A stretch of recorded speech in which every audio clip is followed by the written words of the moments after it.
Hey, good afternoon, everybody. It's November 5th, 2024. We are in the Old Testament book of Zechariah. We're going to be chapter 9 today.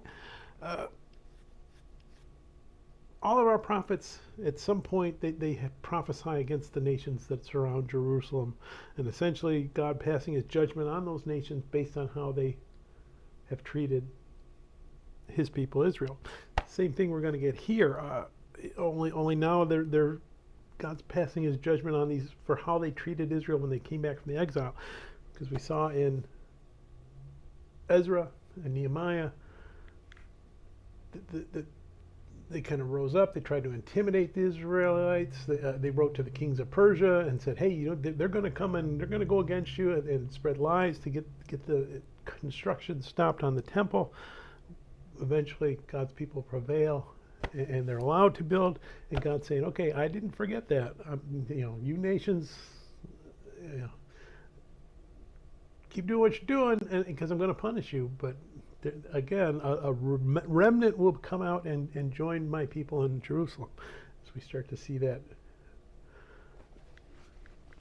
prophecy towards Jesus Christ coming in the first century, and towards God's permanent rule in Christ's second coming, and the permanent kingdom on earth that's going to come. When all people will be united, the coming king, section is where we get the idea that God's chosen king is going to enter Jerusalem riding on a donkey. A few other things in here that prophesy about Christ, that Christ fulfilled as he comes. Again, Zechariah is one of the books that's really big, plays a great role in the prophecies that happen in the New Testament. So this is a good book to read. If you read no other book in the Old Testament, I'd read Zechariah. Chapter 9, Zechariah. The burden of the word of the Lord against the land of Hadrach, and the Damascus its resting place, for the eyes of men and all the tribes of Israel are on the Lord. Also against Hamath, which borders on it, and against Tyre and Sidon, though they are very wise. For Tyre built herself a tower, heaped up silver like the dust, and gold like the mire of the streets. Behold, the Lord will cast her out. He will destroy her power in the sea, and she shall be devoured by fire. Ashkelon shall see it in fear. Gaza shall also be very sorrowful, and Ekron, for he dried up her expectation. The king shall perish from Gaza, and Ashkelon shall not be inhabited. A mixed race shall settle in Ashdod, and I will cut off the pride of the Philistines. I will take away the blood from his mouth, and the abominations from between his teeth.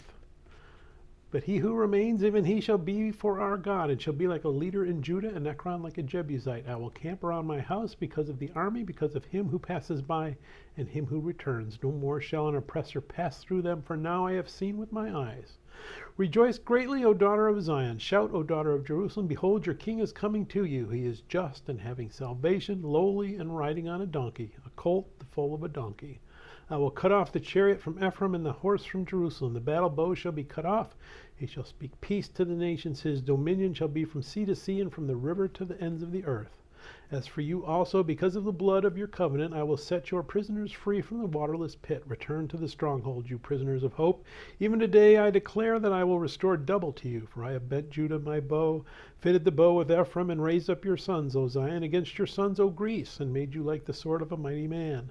Then the Lord shall be seen over them, and his arrow will go forth like lightning. The Lord God will blow the trumpet and go with whirlwinds from the south. The Lord of hosts will defend them. They shall devour and subdue with slingshots. They shall drink and roar as if with wine. They shall be filled with blood like basins, like the corners of the altar. The Lord their God will give them in that day as the flock of his people, for they shall be like the jewels of a crown, lifted like a banner over his land. For how great is its goodness, and how great its beauty! Grain shall make the young men thrive, and new wine the young women. May God bless the reading of his word, and may God bless you. Bye.